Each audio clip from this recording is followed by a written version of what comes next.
Alright, so Mafia the Old Country had a successful launch, and because of that, it seems Hangar 13 is getting the green light to make more cinematic titles in the Mafia franchise. But seemingly out of nowhere, they dropped this DLC for Old Country, because it wasn't on my radar, and it adds a couple of new chapters and some gameplay components in the free ride mode, and let's talk about it. So they added 2 new chapters, and I don't want to spoil too much, just in case you ended up playing it. But there are 2 chapters take place after Chapter 5 in the main game, and that's basically when Enzo just got sworn into the family, the Teresi family.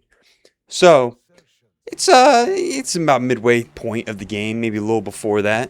A nifty little thing they did do is, allegedly, I didn't encounter this myself, but I looked it up online, is if you're playing through the main game and you had the DLC, these chapters will just be seamlessly integrated. You ain't got to go to the main menu and hit Man of Honor to play the DLC. It just kind of happens. Now, about the 2 chapters they added, if you're familiar with Mafia, like the game franchise at all, and specifically the Don in the first game of the first Mafia definitive game, it's going to give you some cool lore about Salieri before he went to the United States. That's kind of the main thing I would play this for, going in expecting. He basically shows up out of nowhere for reasons, and he needs help. And Don Teresi is like, yo, Enzo, Cesare, go help this guy. We owe him one. And then that's how it plays out the whole story. For the most part, nothing too wild happens. It's just some nice extra content to dive into. So if you just want another reason to get back into Mafia the Old Country, or you're just looking out for more lore stuff, it's worth a play. But it's nothing insane happens in the story.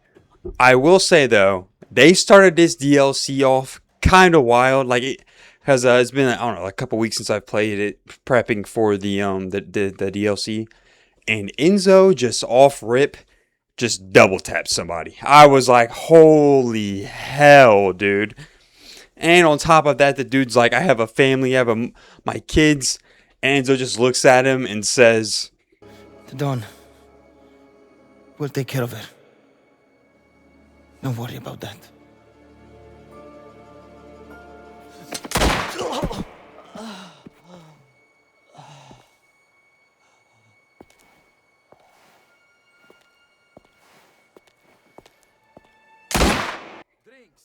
So it was tough, to say the least. And, dude, it just shows really how off the deep end Enzo is at this point. How far he's willing to actually go to make it out the mud, out them mines, you know. And it was also just a good time spending time with those side characters again. Because there was a couple, like, check this funny line out. Delfina better be walking tonight. Oh, I've got an itch just thinking about her. Hey, maybe we finally find a woman to your taste, eh? Yeah, you've got an itch because of her. That's really it for the story stuff they added. It wasn't too much. But the free ride mode, it seems like they were really trying here. To start off with, they added quite a bit of just challenges throughout the map. So you have like circuit races, road sprints. The road sprints are kind of like a time trial thing, and circuit races are races, like kind of like you would expect. I personally, I'm not gonna lie to you, I didn't play those because I don't really find them that fun. So I just kind of didn't do them. I saw them on the map and I was like, I'm good. They did add 2 other challenges, like challenge modes, that I was quite excited about. The first one is this mode called Standoff, which is a wave-based mode. Yeah, you heard me right. A wave-based mode in Mafia. Never thought I'd see that. That was intriguing, to say the least.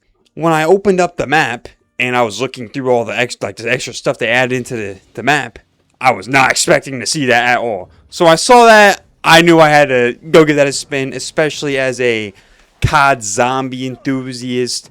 I love me some Space Marines too. Like, I'm a very big fan of the wave-based gameplay. So when I started playing it, It was all right. It's nothing crazy or anything like that. It's just nice sandbox fun. It is kind of hard though.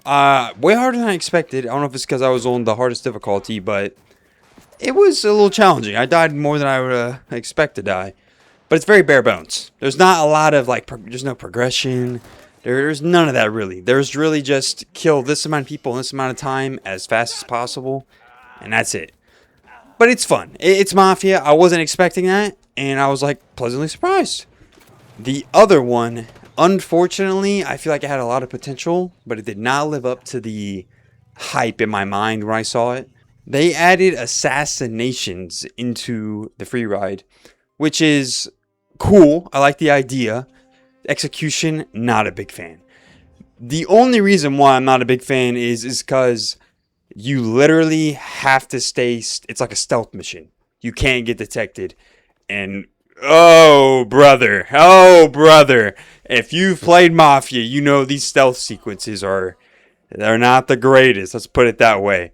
So I'm good. I did like one. I think I did one or two. Saw I couldn't get detected, and I was like, yeah, I'm good. And their way of making those more challenging or adding some level of complexity to it is there's these safes you can crack. So in the standoff mode, you kill X amount of people fast, get a multiplayer. So more people you kill, higher score you get, the faster you kill them. And that's their way of giving you like a star rating. And here it's, can you crack these safes and get out of here while hitting your target? And I'm not gonna lie, I'm good. Because that stealth gameplay is not it. They also added like these little extra things around the map as well. So if you remember, there's like these like little foxes you could go around the free ride world and collect. They added more of that, basically. There's more posters. There was this sulfur truck I just found, and I was like, oh, okay, I can blow this up. That's cool. So there's things like that, new outfits.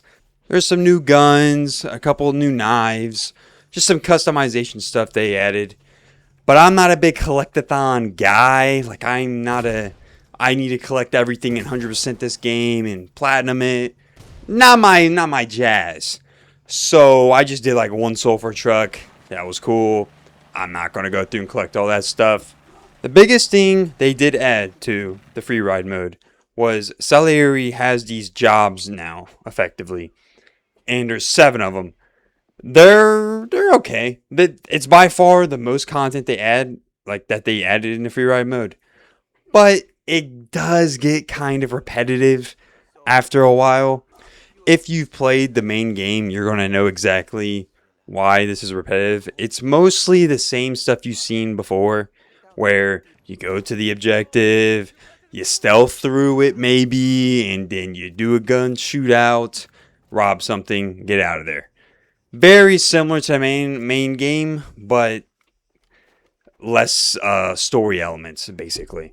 The one thing they did do that was different and was kind of cool was you'll go there, you'll do your little stealth thing or say, screw it, I'm going to go guns blazing, right? And you'll get to the car because he wants you to rob some cars sometimes. And once you rob the car, like trying to rob the car, you're like, well, shit, this isn't going to run because it's like totaled. And you'll have someone tow you back to Salieri. However the hell you say his name. I'm not Italian, bro. But yeah, they'll tow you back and you have to like shoot them. It's not the most crazy thing, but it was different. It was a cool spin. Now, I did have one funny moment happen where like I go to one of the objectives, and when you pull up, they're kind of out of place. Like it looks like they just were randomly thrown somewhere. It doesn't look like they were purposely designed to be there. So I pull up to this objective site, and it just showed how the AI is just kind of dumb sometimes. Someone there? I see him. So honestly, the DLC is pretty chill. Nothing too crazy. If you're just looking for another reason to get back into the Mafia world or get some more lore on the first Don in the Mafia game, it's worth trying out, like get some extra backstory bits. But if you're like me and you don't really care about the free ride mode, and don't care to explore that detail, then you could just probably skip it. I ain't gonna lie. It's not like anything too drastic. And everything they added inside the free ride mode isn't going to change your opinion on the gameplay. So it's pretty much the same stuff here repeated. I am excited though that Hangar 13 got to play around with a wave-based mode. That is something unique, something different that they're trying out with. It seems like they're experimenting a little bit. And it gets me looking forward to their next game, their next Mafia game, because we know that they're cooking up something. And dude, please give me a Vegas 1970s game Mafia edition. Oh my goodness. That would be a literal vibe. But that's about it. If you've played the DLC or have thoughts about the DLC, I'll be down there in the comments to talk about it. So have a good one.